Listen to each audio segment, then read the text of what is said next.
Hello friends, आपल्या सर्वांचे माझ्या यूट्यूब चॅनलमध्ये मनपूर्वक स्वागत। आजच्या व्हिडिओमध्ये आपण HEN 101 मध्ये येणारे प्रश्न आणि ते कुठल्या पद्धतीने सोडवायचे ते बघणार आहोत। पण त्यामध्ये फक्त एक पार्ट मी कव्हर करणार आहे, काइंड्स ऑफ सेंटेन्सेस। आता बघा, यावर आधारित प्रश्न कसे बनतात की तुम्हाला सिंपल सेंटेन्स बनवा, कुठलेही 5 असं आलेलं असतं, किंवा WH क्वेश्चन बनवा, ठीक आहे, इम्पेरेटिव्ह सेंटेन्सेस बनवा किंवा एक्सक्लेमेटरी सेंटेन्सेस बनवा व्हॉट आणि हाऊचा वापर करून, असे प्रश्न आलेले आहेत। तर तुम्हाला किंवा कन्वर्जन करायचं आहे, जसं की स्टेटमेंट दिलेलं आहे त्याचा निगेटिव्ह करायचा आहे, या प्रकारचे जे प्रश्न येतात ते तुम्हाला काइंड्स ऑफ सेंटेन्सेस शिकल्यानंतर सॉल्व्ह होणार आहेत। लक्षात आलं? तर काइंड्स ऑफ सेंटेन्सेस म्हणजे काय? वाक्यांचे प्रकार। ठीक आहे, आता वाक्यांचे प्रकार किती आहेत? वाक्यांचे 4 प्रकार आहेत, हे आपल्याला माहिती असतं। आपण मराठीमध्ये सगळं आपल्याला माहिती असतं, फक्त इंग्रजीमध्ये आपण त्याचा सराव नसल्यामुळे त्या गोष्टी आपल्याला जमत नाहीत। आता आपण वाक्यांचे किती प्रकार आहेत, त्याचं रूपांतर कसं करायचं, त्यावर आधारित कुठल्या प्रकारचे प्रश्न येतात ते बघूया। त्यापूर्वी तुम्ही चॅनलवर नवीन असाल, चॅनलला अजूनही सबस्क्राईब केलेलं नसेल तर सबस्क्राईब करा, जेणेकरून तुम्हाला व्हिडिओचे नोटिफिकेशन्स मिळतील आणि व्हिडिओ लवकरात लवकर बघता येईल आणि त्याचा तुम्हाला परीक्षेमध्ये उपयोग होईल। आता 4 प्रकारची वाक्य आहेत। There are 4 kinds of sentences. यावर आधारित बघा, एक मुख्य प्रश्न येतो की काइंड्स ऑफ सेंटेन्सेस लिहा, म्हणजे what are the kinds of sentences or how many kinds of sentences and explain it, अशा प्रकारचा प्रश्न येतो। त्यावेळेला तुम्हाला हे 4ही प्रकारचे वाक्याबद्दल थोडक्यात माहिती लिहावी लागणार आहे आणि याच्यामध्ये उदाहरण देऊन वाक्य कुठल्या प्रकारचे असतील ते लिहावं लागेल। ठीक आहे, आता पहिले 4 प्रकारापैकी पहिला प्रकार आहे स्टेटमेंट्स। आपण म्हणतो विधानार्थी वाक्य, त्याला दुसरा शब्द आहे असर्टिव्ह सेंटेन्सेस। ठीक आहे, दुसरा आहे क्वेश्चन्स किंवा त्यालाच म्हणतो आपण इंटरॉगेटिव्ह सेंटेन्सेस। प्रश्न क्वेश्चन्स बनवा असे येत नाही परीक्षेमध्ये, मेक इंटरॉगेटिव्ह सेंटेन्सेस असा येतो। तर हा इंटरॉगेटिव्ह सेंटेन्सेस म्हणजेच काय? प्रश्नार्थक वाक्य, त्यालाच काय म्हणतात आपण? क्वेश्चन्स म्हणतो। लक्षात आलं? दोन्हीपैकी कुठलाही शब्द आला तरी तुम्हाला लक्षात आलं पाहिजे की ते प्रश्नार्थक वाक्य आहेत। स्टेटमेंट्सला असर्टिव्ह सेंटेन्सेस सुद्धा म्हणतात। तिसरा प्रकार आहे कमांड्स, किंवा कमांड म्हणजे काय माहिती आहे आपण, आज्ञा देणे। पण कमांड असा शब्द न वापरता परीक्षेमध्ये आपल्याला जर इम्पेरेटिव्ह सेंटेन्सेस म्हणलं तर ते कन्फ्यूज होतं।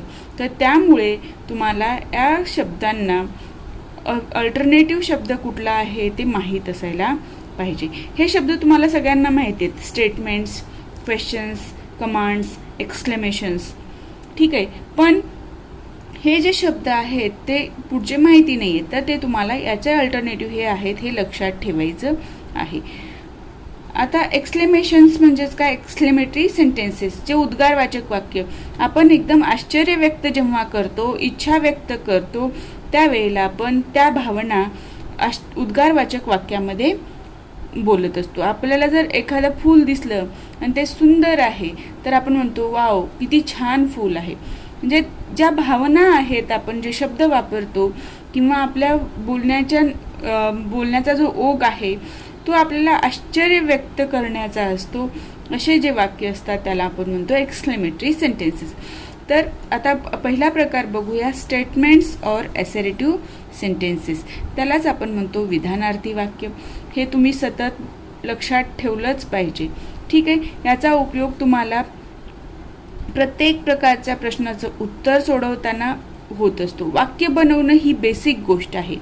वाक्य बनवता आलं तर आपले अर्धे प्रश्न तिथे सॉल्व्ह होतात। ठीक आहे, आता स्टेटमेंट्स और असर्टिव्ह सेंटेन्सेसमध्ये काय असतं? वाक्यात सामान्य विधान केलेलं असतं। मी म्हणलं की मला जेवण करायचे आहे, म्हणजे आपलं एक साधं वाक्य आहे की जेवण करायचं, एक सामान्य विधान आहे।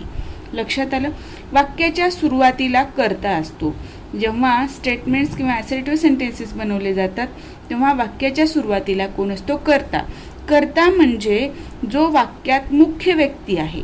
मला जेवण करायचे आहे, आता ह्या वाक्यामध्ये मला म्हणजे मी खूप महत्त्वाचे आहे, मला हा शब्द महत्त्वाचा आहे, मला जेवण करायचे। म्हणजे इथे कर्ता कोण आहे, मला आहे. वाक्याच्या शेवटी पूर्णविराम देतात. जसं क्वेश्चन मार्क प्रश्नार्थक वाक्यात काय, एक्सक्लेमेटरी सेंटेन्सेसमध्ये उद्गारवाचक वाक्य, तसेच कमांड्स आणि स्टेटमेंट्सच्या शेवटी पूर्णविराम दिला पाहिजे. ठीक आहे, वाक्य झालं पूर्ण की आपण पूर्णविराम देतो. आता बघा याचे उदाहरण दिलेलं आहे. Tokyo is the capital of Japan. Tokyo हे जे शहर आहे ते कॅपिटल आहे, राजधानी आहे कोणाचे, जपानचं. लक्षात आलं. दुसरा विधान आहे प्रोफेसर शिरुडे टीचेस मॅथमॅटिक्स. आता इथे कर्ता कोण आहे, प्रोफेसर शिरुडे हे कर्ता आहेत. म्हणजेच वाक्याच्या सुरुवातीला काय येतं, विधानार्थी वाक्यामध्ये कर्ता येतो, त्यानंतर क्रियापद येतं. ठीक आहे, इथे क्रियापद काय, हे काय, इज सहाय्यकारी क्रियापद आहे. टीचेस हे काय, मुख्य क्रियापद आहे आणि त्याला एस प्रत्यय लागला का, तर प्रोफेसर शिरुडे काय आहेत, ही म्हणून वापरला जातो. बरोबर आहे. ही म्हणजे काय, तो पुरुष आहे, पुरुषवाचक कर्ता आहे. म्हणजे जेव्हा ही, शी, इट असेल त्यावेळेला जेव्हा मुख्य क्रियापद येतं, सहाय्यकारी क्रियापद न येता, तेव्हा त्या पुढच्या मुख्य क्रियापदाला यस किंवा ईएस प्रत्यय लागतो. हे खूप महत्त्वाचं आहे. हे जर तुम्ही लक्षात घेतलात तर तुमचे इथे प्रश्न सुटतात. आता बघा टीचेस, TEACH, टीच म्हणजे शिकवणे, पण इथे काय लागलेलं आहे, ES लागलेले. आपण जर प्ले हा शब्द घेतला, प्लेज, आता एस ला लागणार याला. लक्षात आलं. या पद्धतीने तुम्हाला हे वाक्य बनवायचे आहेत आणि तुम्हाला लक्षात घ्यायचं आहे की कर्ताचं जेव्हा सुरुवातीचा शब्द अंग हे आहे, काय म्हणू शकतो, अल्फाबेट आहे, ते नेहमी कॅपिटलमध्येच असलं पाहिजे. ठीक आहे. आणि बघा इथे देशाचं नाव आलेलं आहे, तर जे सुद्धा कॅपिटल आहे. विषयाचं नाव आहे मॅथमॅटिक्स, M कॅपिटल आहे. ह्या ज्या बेसिक गोष्टी आहेत त्या तुम्हाला व्यवस्थित लिहिता आल्या पाहिजेत आणि ह्या गोष्टी तुम्हाला पूर्ण मार्क देतात. तुमची एक चूक तुम्हाला तिथे अर्धा मार्क कमी करते. ओके. आता तुमच्या लक्षात आलं विधानार्थी वाक्य म्हणजे काय आणि विधान कसे तयार करायचे. वाक्याच्या सुरुवातीला कर्ता आणि वाक्याच्या शेवटी काय आहे, पूर्णविराम आहे. आता तिसरा हे बघूया, स्टेटमेंट बघूया आपण. ठीक आहे. Doctor Ambedkar work for the welfare of the poor. Work म्हणजे इथे काय आहे, भूतकाळ आहे वर्क या शब्दाचा. डॉक्टर आंबेडकरांनी गरिबांच्या त्याच्यासाठी म्हणजे वेलफेअरसाठी, म्हणजे त्याच्यासाठी काय म्हणू शकतो आपण, चांगलं व्हावं त्या लोकांचं म्हणून काय केलेलं आहे, काम केलेलं आहे. ठीक आहे. आता इथे डॉक्टरच्या शब्दातला डी कॅपिटल आहे आणि आंबेडकर या नावाचं ए कॅपिटल आहे. लक्षात आलं. म्हणजे तुम्ही फक्त सुरुवातीला डॉक्टरचं पहिला शब्द मॅडमनी सांगितलं की कर्त्याचं फक्त पहिलं अक्षर कॅपिटल पाहिजे असं नाही. तर तिथे एखाद्या पुस्तकाचं नाव असेल, विषयाचं नाव आहे, नदीचं नाव आहे, पर्वताचं नाव आहे, व्यक्तीचं नाव आहे, जेव्हा येतं तेव्हा ते नेहमी कॅपिटलमध्येच लिहायला पाहिजे. आता इथे बघा वर्क म्हणजे इथे भूतकाळात वाक्य हे आहे, पण हे विधान आहे. आता चौथा, शंकर लाईक्स रीडिंग. आता लाईक म्हणजे आपल्याला माहिती आहे आवडणे, फक्त इथे काय लागलेलं आहे, शंकर काय येणार, ही येणार, हिच्या पुढे काय लागतं, मुख्य क्रियापदाला यस लागतं. बरोबर, यस किंवा यस. आता लाईकच्या पुढे काय येणार, यस येणार. Shankar does not like reading हा झाला होकारार्थी विधानार्थी वाक्य आहे. होकार आहे इथे, लाईक्स रीडिंग, पण इथे काय, डज नॉट लाईक म्हणजे शंकरला वाचन करणे आवडत नाही. म्हणजे हे नकारार्थी वाक्य झालं म्हणून हे विधान होत नाही असं नाही. जे होकारार्थी वाक्य, नकारार्थी वाक्य हे सुद्धा काय आहेत, विधानार्थीच वाक्य आहेत. लक्षात आलं. आता बघा इथे मिनिंग बदलला.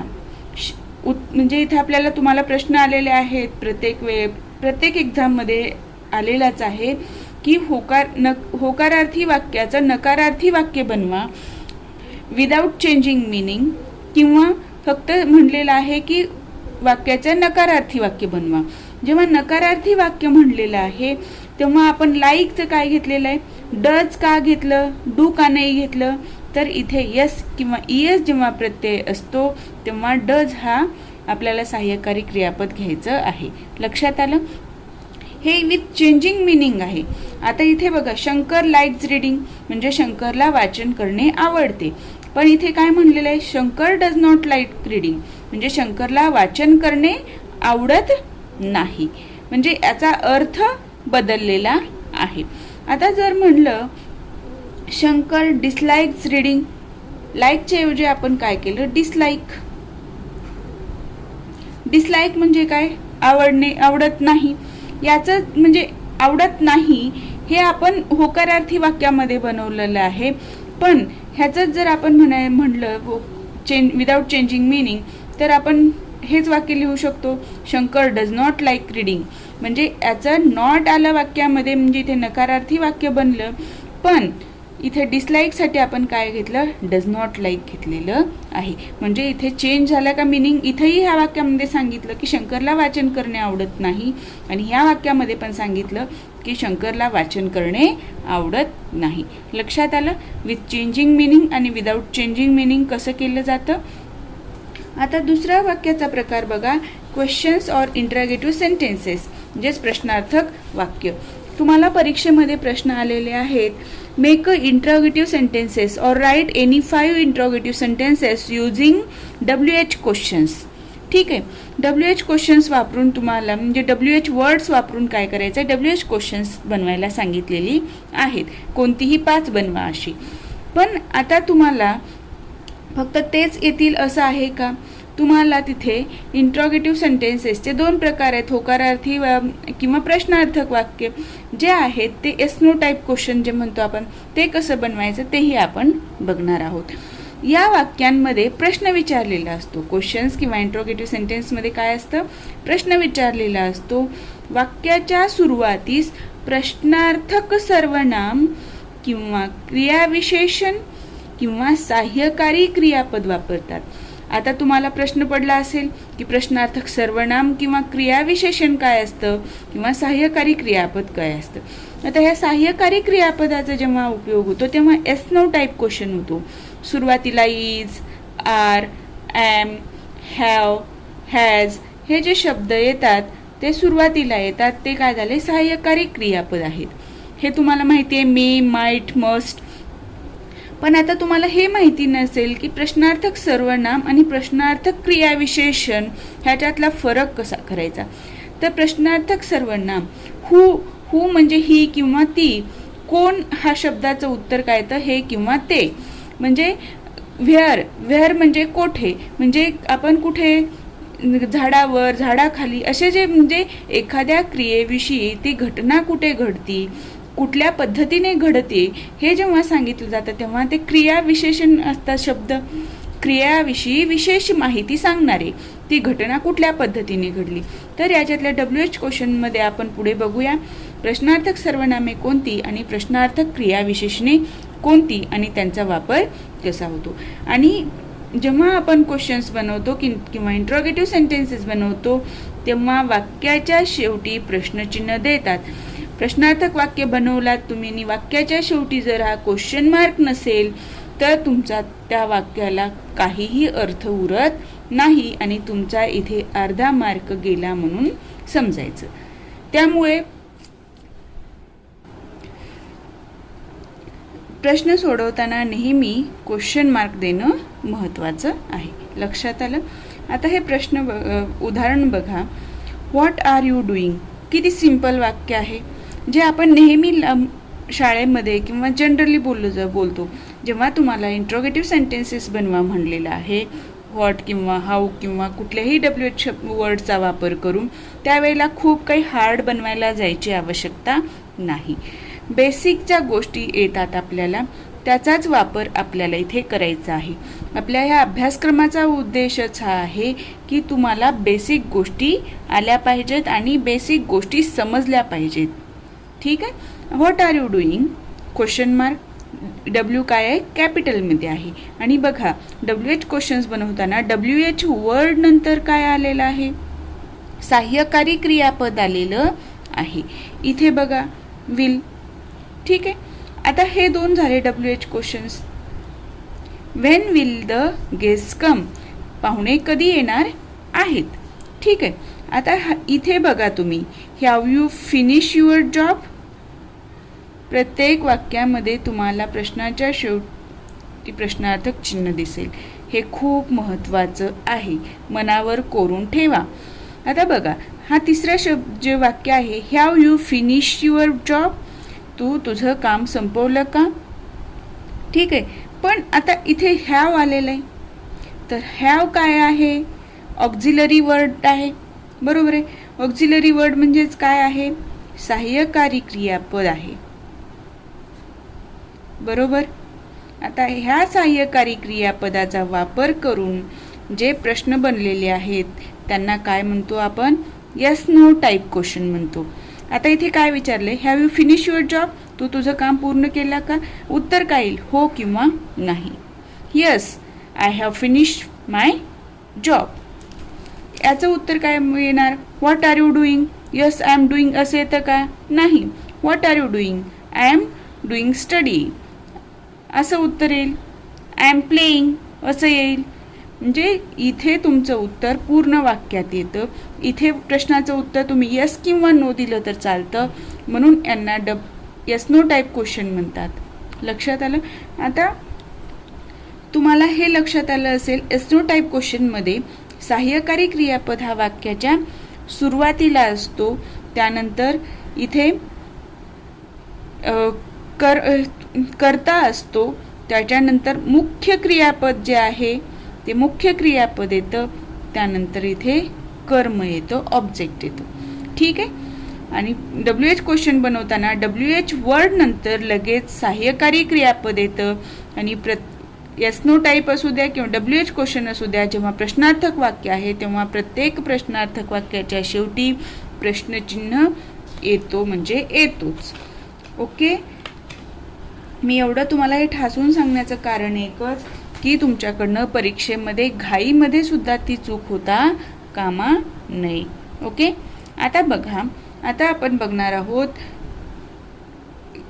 इंट्रॉगेटिव्ह सेंटेन्सचे दोन प्रकार. They are of two types. पहिला टाईप आहे WH क्वेश्चन, दुसरा टाईप आहे येस नो टाईप क्वेश्चन्स. आता WH क्वेश्चन्समध्ये प्रश्नार्थक सर्वनाम आणि प्रश्नार्थक क्रियाविशेषणारी सुरू होणारी वाक्ये जे असतात.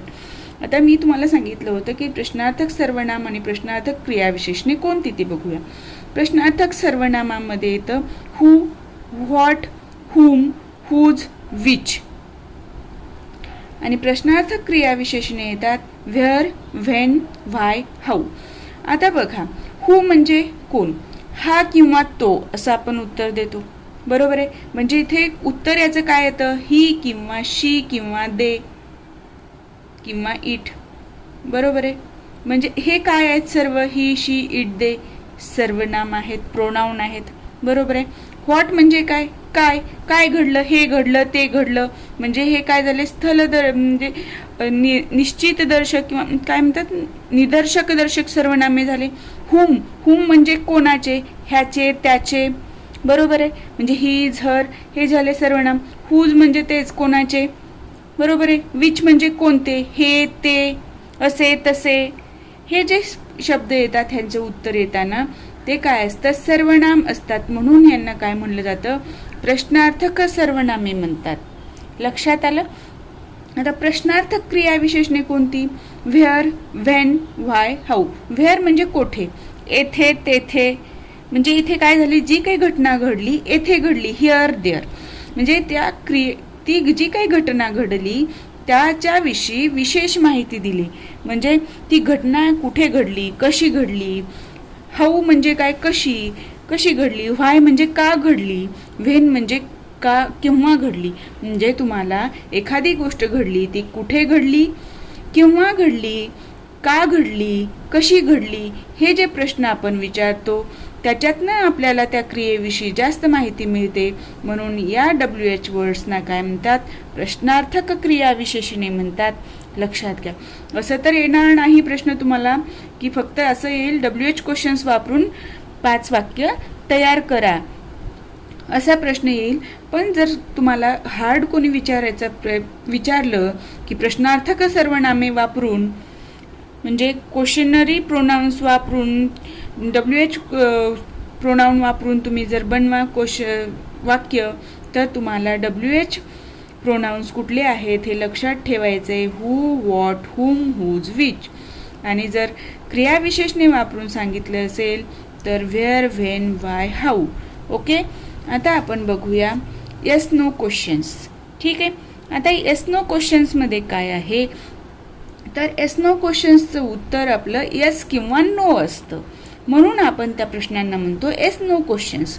या प्रश्नांची सुरुवात सहाय्यकारी क्रियापदांनी होते. सहाय्यकारी क्रियापदांनी सुरू होणारी वाक्य असतात. आता ही सहाय्यकारी क्रियापदं कुठली आहेत ते बघा. इज, एम, आर वर्तमान काळात, वॉज, वेअर भूतकाळात, पूर्ण काळ ह्याच्यामध्ये हॅव, हॅज, हॅड. ठीक आहे. डू आणि डीड ही जी क्रियापदं आहेत ही सहाय्यकारी क्रियापदांचा वापर केला जातो. त्या व्यतिरिक्त हे जे मॉडल ऑक्झिलरी वर्ड्स आहेत जसं की may, might, must, can, could, will, would, shall, should, need, dare etcetera हे जे शब्दांपासून प्रश्न सुरू होतो ते प्रश्न कसे असणार आहेत, येस नो टाईप क्वेश्चन्स असणार आहेत. लक्षात आलं. आता याची आपण उदाहरणं बघूया की कसं तुम्हाला फ्रेम करता येणार आहेत वाक्य. ठीक आहे. आता आपण बघतो WH क्वेश्चन्स. ठीक आहे. आता हे WH क्वेश्चन्स बनवताना तुम्हाला काय करायचं आहे, एक सेकंड. WH क्वेश्चन्स बनवताना सुरुवातीला बघा व्हॉट, वेअर, व्हॉट, हू हे शब्द आपण वापरलेले आहेत. What are you doing, where do you live, तू कुठे राहतो, what is your name, who are you. ठीक आहे. हे साधे साधे शब्द वाक्य आहेत. या पद्धतीचेच वाक्य तुम्हाला बनवायचे आहेत. WH क्वेश्चन नंतर इथे तुमचं सहाय्यकारी क्रियापद आणि वाक्याच्या शेवटी प्रश्नार्थक चिन्ह. आणि WH क्वेश्चन बनवताना पहिला जो अल्फाबेट आहे ते कॅपिटल असणार आहे. बस एवढ्या गोष्टी तुमच्या वाक्य बनवताना बेसिक आहेत. आता आपण बघूया WH क्वेश्चन्स कसं फ्रेम करायचं. WH क्वेश्चन्समध्ये काय सांगितलेलं आहे, वाक्याची सुरुवात कशाने होते, सहाय्यकारी क्रियापदांनी होते. बरोबर आहे. मग आपण सहाय्यकारी क्रियापद बघितलं, am, is, are, may, might हे. ठीक आहे. आता बघा प्रत्येक वाक्य do, have, is, may, was, can. ठीक आहे. आता हे सगळे काय दिसतात तुम्हाला, सहाय्यकारी क्रियापद. आणि या सुद्धा वाक्यांच्या शेवटी तुम्हाला प्रश्नार्थक चिन्ह देणं आवश्यकच आहे. लक्षात आलं. झालं. आता ह्याच्यानंतर तुमचं काय येणार, करता येणार आहे. सहाय्यकारी क्रियापदानंतर करता येणार आहे. त्यानंतर मुख्य क्रियापदे. डू यू वॉन्ट टी, तुला चहा पाहिजे का. तुम्ही म्हणाल हो किंवा नाही. म्हणून यातला काय म्हणलं आहे आपण, येस नो टाईप क्वेश्चन म्हणलेलं आहे. Have you receive my letter, is he your friend. बघा इथे करता ही सहाय्यकारी क्रियापदानंतर यू इथे करता आहे, इथे यू करता आहे. आता इथे मे आय कम इन सर, म्हणजे इथे आपण प्रश्न विचारलेला आहे. हे जेव्हा प्रश्न येईल मे आय कम इन सर, तेव्हा आपल्याला काय म्हणतील, येस कम इन किंवा नो तरी म्हणतील. बरोबर आहे. Was he present for the meeting, तो मीटिंगसाठी उपस्थित होता का, म्हणजे इथे भूतकाळ वापरलेला आहे. ठीक आहे. Can you play the sitar, म्हणजे सितार तुला काय म्हणतो आपण, वाजवता येतं का. इथे प्ले म्हणजे काय, वाजवता येणे. लक्षात आलं. या पद्धतीने तुम्हाला येस नो टाईप क्वेश्चन्स बनवायचे आहेत. जर तुम्हाला भूतकाळात बनवा म्हणलं तर भूतकाळात काय काय येणार आहे, वॉज, वेअर हे जे शब्द आहेत त्यांचा वापर करायचा आहे. पूर्ण काळात जर विचारलं तर हॅव, हॅज, हॅड याचा वापर करायचा आहे. ओके. आता आपण पुढे बघूया आज्ञार्थी वाक्य. त्यालाच म्हटलं जातं इम्पेरेटिव्ह सेंटेन्सेस किंवा कमांड. ठीक आहे. आता ही आज्ञार्थी वाक्यामधून आपण काय काय गोष्टी आपल्याला प्रतीत होतात ते बघा. ऑर्डर, कमांड, रिक्वेस्ट, सजेशन्स आणि इन्स्ट्रक्शन्स ही सर्व इम्पेरेटिव्ह सेंटेन्स थ्रू दिली जातात. आता ऑर्डर म्हणजे आज्ञा, कमांड, इतर रिक्वेस्ट म्हणजे विनंती, उपदेश, हुकूम, प्रार्थना इत्यादी भावना व्यक्त केल्या जातात ह्या आज्ञार्थी वाक्यातनं. त्या कशा ते तुम्हाला पुढे प्रश्नांच्या म्हणजे वाक्यांच्या द्वारे स्पष्ट होईल. इथे काय होणार आहे, वाक्याच्या सुरुवातीला क्रियापदाचे पहिले रूप म्हणजेच काय, क्रियापदाचं मूळ रूप येतं.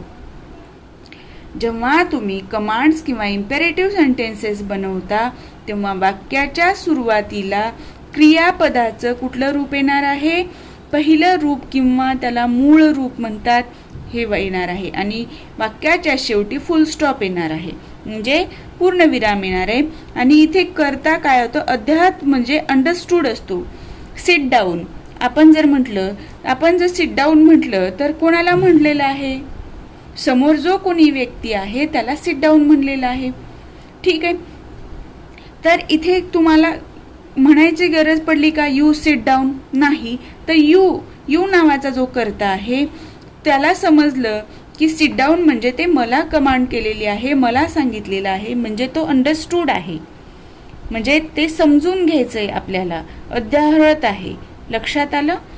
आता आपण बघूया त्याच्यावर आधारित उदाहरणं. ठीक आहे, स्टँड अप.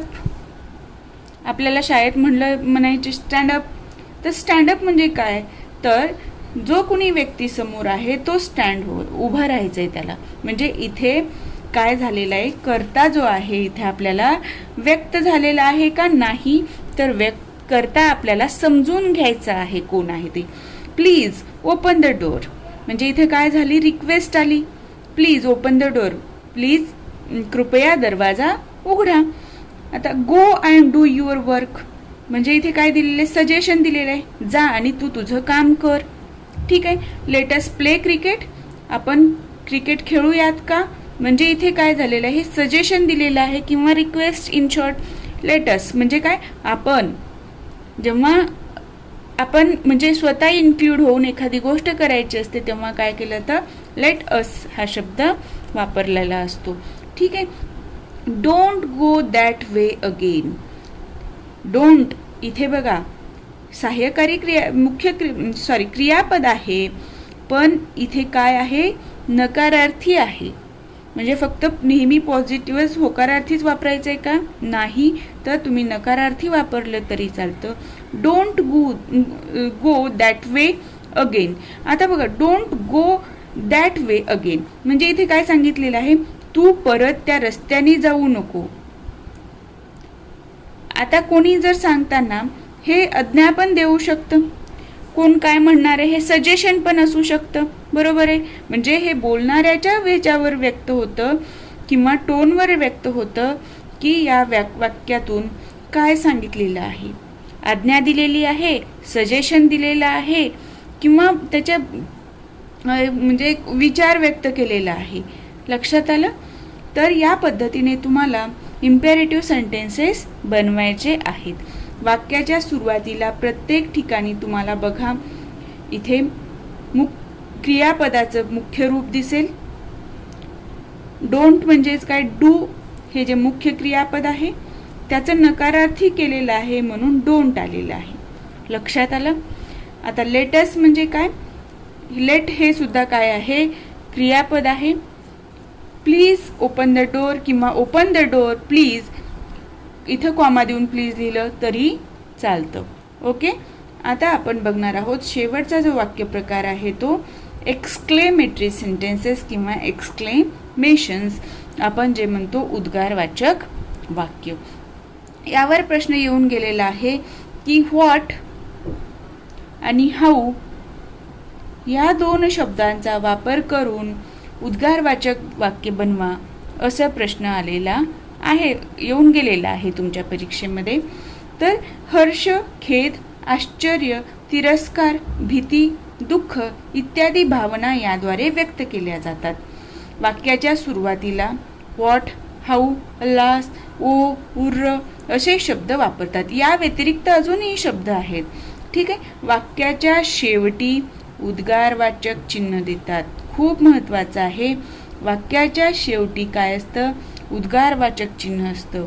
हे उद्गारवाचक चिन्ह नसेल तर हे वाक्य उद्गारवाचक आहे हे स्पष्ट होणार नाही. त्यामुळे हे उद्गारवाचक जेव्हा वाक्य बनवायला सांगितलं जातं तेव्हा त्या वाक्याच्या शेवटी उद्गारवाचक चिन्ह दिलंच पाहिजे.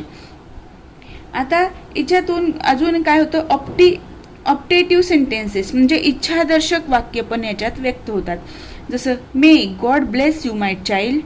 इथे बघा शेवटी काय उद्गारवाचक चिन्ह आहे. मे इथे सुरुवातीला आलेला आहे.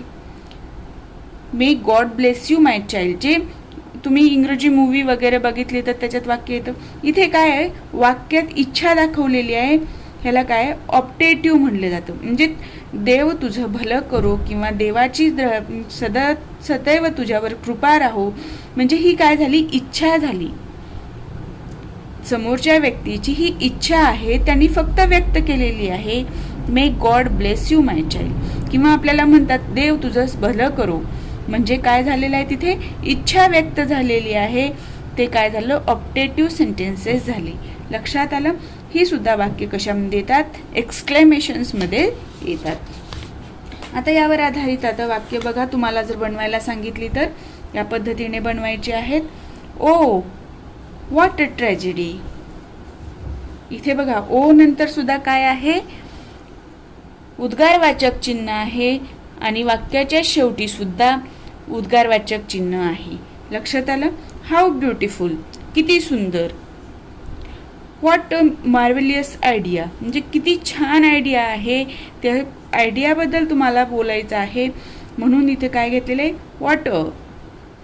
हाऊ अमेझिंग इट इज, हे किती सुंदर आहे. अमेझिंग म्हणजे तुम्हाला काय, जी गोष्ट आपल्याला आकर्षित करते अशी. व्हॉट अमेझिंग इट इज म्हणजे इथे तुम्हाला जर विचारलं की वाक्याच्या सुरुवातीला व्हॉट आणि हाऊचा वापर करून वाक्य बनवा, उद्गारवाचक वाक्य, तर या पद्धतीने बनवायचे.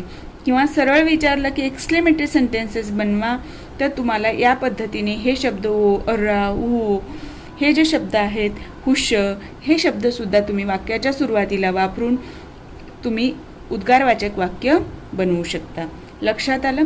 या पद्धतीने आपण काइंड्स ऑफ सेंटेन्सेस हा प्रकार इथे कव्हर केलेला आहे. जर तेव्हा तुम्हाला असा प्रश्न येतो, एक्सप्लेन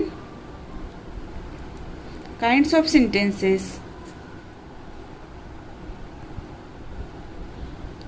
त्यावेळेला तुम्हाला सेंटेन्स म्हणजे काय ते लिहावं लागेल. त्यानंतर 4 वाक्याचे प्रकार आहेत लिहावं लागेल आणि त्या 4 प्रकाराबद्दल थोडक्यात तुम्हाला माहिती लिहावं लागेल की याच्यामध्ये विधान केलं जातं, ह्या वाक्यामध्ये प्रश्न विचारला जातो, वाक्याच्या सुरुवातीला प्रश्न काय असतो, प्रश्नार्थक शब्द असतो, वाक्याच्या शेवटी क्वेश्चन मार्क असतो, एक्सक्लेमेशनमध्ये सुरुवात कशाने होते, कमांडमध्ये वाक्याची सुरुवात क्रियापदाने होते. हे तुम्हाला इंग्लिशमध्ये लिहावं लागेल आणि त्याचं उदाहरण देऊन त्याचं 1 ते 2 उदाहरण देऊन उत्तर लिहावं लागेल. या पद्धतीने तुम्हाला हे लिहायचं आहे. लक्षात आलं.